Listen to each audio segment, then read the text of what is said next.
All right, we're back with Isabelle Wong, and we're going to talk about how to run a student leadership meeting or an orchestra club meeting. So, of course, you want to have a time and place. How do you keep everybody engaged? How do you keep everybody from getting distracted and running around and doing crazy stuff? Because, we meet Fridays after school, and it's the end of the school day, and it's the end of the school week, and people are a little bit more energetic than they would on a Tuesday night or something. So what are some things that you can do as a organization to kind of focus everybody's attention? So one of the things that student leadership does is we do meeting slides. So every week as the president, like a couple days before, maybe even the day of, I would put all the information for the meeting in the slides just so people could have like a visual to stay engaged with, and also they would hear me talk, so it's like an audio visual thing. They can see and hear exactly what's happening. Another thing we had was just having people sit around in the orchestra setup. So like I would stand at the director's podium and people would just sit around, fill in the circles. So that was a lot more effective than having people just like completely spread out throughout the room. If people were close enough that they were more likely to stay focused, just because they're in a meeting and they can see what's happening, and they can also like raise hands and give input, and I can hear them. Sometimes you do have to shout or raise your voice a little bit if it gets a little rowdy. We have a lot of guys in our group, stuff like that.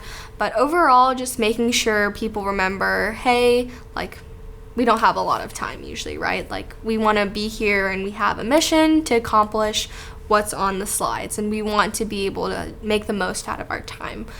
And a lot of time it's like, if they were just talking and talking, it's just like, well, I'm waiting, because I'm not going to talk over you, and like, you guys are here because you guys want to make student leadership better, and you want to make things better for the orchestra.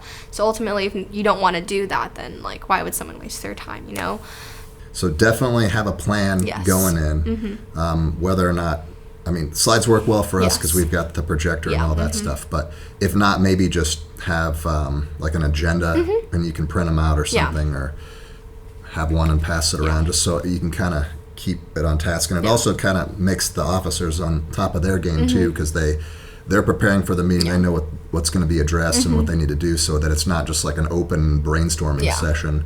They've already carefully thought about a lot of the stuff that's going to be happening. Yeah, so our officer group, we had like a group me chat. Probably every single night we would be talking about something and talk about an idea. Like, this was a very active group chat. We'd be talking like, hey, this is what we want to do at this meeting, or let's bring up this idea, or no, we don't like that idea. So stuff like that. So I think having like the very focused officer group was also super important, just because everyone like knew what their role was coming into the meeting, and it was, it helps you feel important. It makes you feel like you really want to be a part of something. How many people were in that group chat?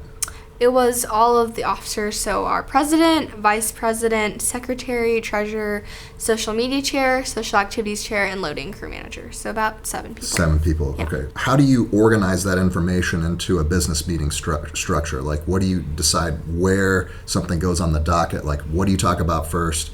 What's the planning that goes into that? Most times I would put like the most important issue at the end. The beginning was just like kind of filler stuff like, hey, like, this is important, but it's not our priority right now, or like, this is what's maybe happening. So just so people could stay focused for that time. And then towards like the middle to end would be more like, hey, this is like what we really need to focus on. Like, if we had all of our important topics at the beginning, those could keep going on, and we don't want to, like, even though the ideas that we have at the beginning aren't necessarily like our priority, they're still important, right? So we wanted to get those out of the way before we went to the more like serious and more important topics at the time, just so if we needed more time, we'd have time. What are some of the pitfalls that we can get into in meetings? Like, what are some things that happen and after the meeting was over, we're like, wow, we could have saved a lot of time if we would have just done X, Y, or Z? Yeah. I think just hearing what other people have to say, like, I think like, we want to have our own ideas be done, right? Like, we're like, oh, I have the best idea, we should do my idea, I don't want to listen to your idea, something like that. Teamwork, I think, is one of the big things. Like, it is hard to work with other people sometimes. Like, other people are going to think different ways. They're going to try to do things other ways. You might not want to accept that, but you kind of have to. You need to respect what other people have to say and treat others the way you want to be treated. So it ultimately just comes down to what the group wants. If everyone's like, hey, we're tired, let's table this for next week, that's totally fine. Or if it's like, oh no, we really want to talk about this and get it set right now, then that's important. Like an example is we were trying to figure out like a name for our banquet, and we like went back and forth on it for maybe like 10 minutes. But then in the end, everyone was like, nope, we're just going to decide on one right now. Let's not drag it on any longer. So that's just an example of what the group wanted, and that's how we ended up carrying out that specific thing. Are there any other timekeeping strategies? Do you ever set a clock? Do you remind people of the time? Do you say, hey, little Timmy has to get to wherever, soccer practice at 5 o'clock, so we got to hurry? In our bylaws, we have to like open and close the meeting. So I'd be like, hey, at 4:30 p.m. the meeting has begun, and then at the end I'd be like, it's now 4:55, the meeting is adjourned, something like that. Not necessarily having a clock, but just being mindful of my time and other people's time. Like we said at one of the earlier segments, like our meetings are about 30 minutes long. Sometimes they were only 15, sometimes they were 45, depending on the specific week and what we had to talk about. So I think it's more important to be mindful of what you're talking about. If you know your topic is going to be, a little longer, like when I was like, hey, we need to do the Constitution revision stuff, that's going to be a longer meeting. You have to tell people that, make sure they're aware, so they're not sitting there for like 2 hours and they're like, can I go now? And then some meetings, it's like, we don't have really anything to talk about. Like we just finished our social event, and now there's nothing really to plan for in the immediate time, so the meetings were shorter.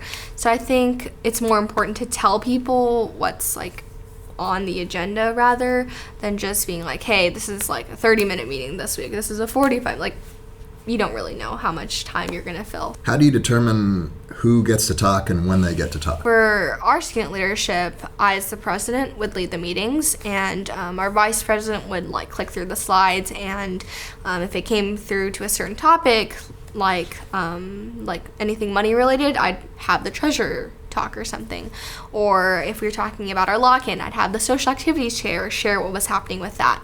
But other than that, if like a member had a question or wanted to say anything, he or she could just raise their hands and ask a question. So when the secretary is recording Yes. what goes on at the meeting minutes, what are the important things that the secretary should be writing down? For our specific organization, the secretary kept track of like all of the big topics, so in my slides I'd be like, now we're going to be talking about the banquet, and then she'd have banquet, and then under banquet she'd have like specific things under that specific topic.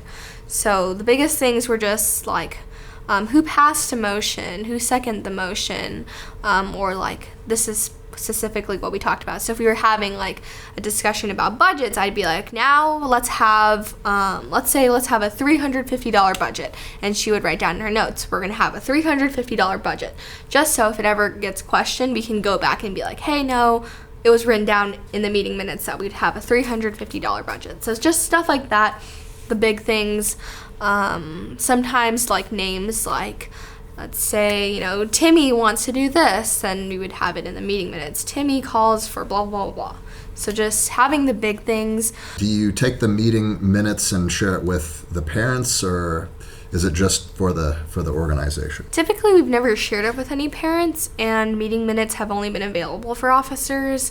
If a member wanted to request a copy of the meeting minutes, like he or she would totally be able to. It's just it never really happened for us, and typically the only person who looked back on those was the secretary or myself. That's how you run a meeting. For the next segment, we're going to be talking about when things go wrong. And things will probably go wrong, so this will help you anticipate what could go wrong, maybe how to prevent them from going wrong, and then if something goes wrong, how to recover from that. So we'll see you in the next one.